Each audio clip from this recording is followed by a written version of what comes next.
Дефицита твердого топлива по республике не наблюдается. Если потребность населения и бюджетных учреждений в угле составляет свыше 2 миллионов тонн, то нужный запас топлива есть. Напротив, предприниматели озабочены тем, что не смогут реализовать уголь. Ситуация на топливных базах ознакомилась Дамира Базарбаева.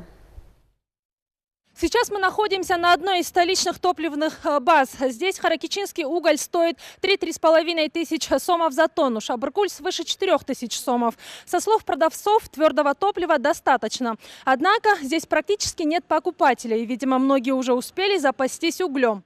И действительно, спрос на твердое топливо уже упал, говорят продавцы. Если в начале сезона ежедневно реализовывалось по 30–40 тысяч тонн угля, то сейчас в сутки всего около 10 тысяч. Снизилась и цена на уголь.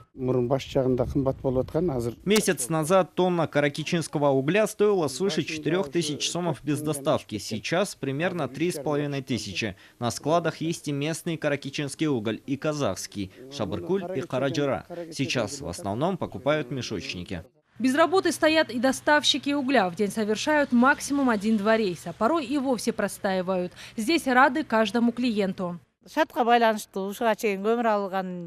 Я не успела купить вовремя уголь. Потом приходилось брать в мешках, что дорого обходится. Сейчас собираюсь купить тонну. Сами доставят.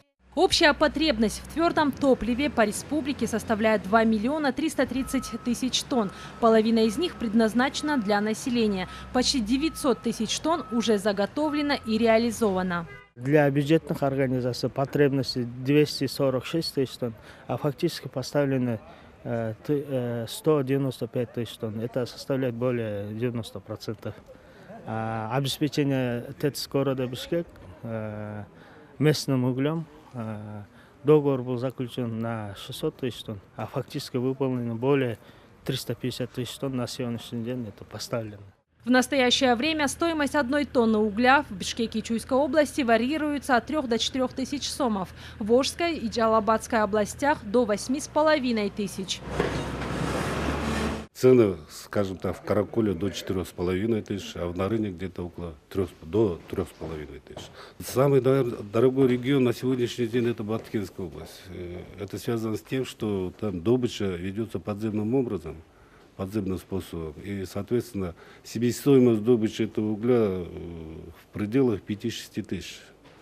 Поэтому там цена угля доходит до 9 тысяч. Всего по республике работают 833 топливных базы, из них 440 расположены в южных регионах. Дамира Базарбаева, СН Тур Абыкеев, Общественный, Первый канал.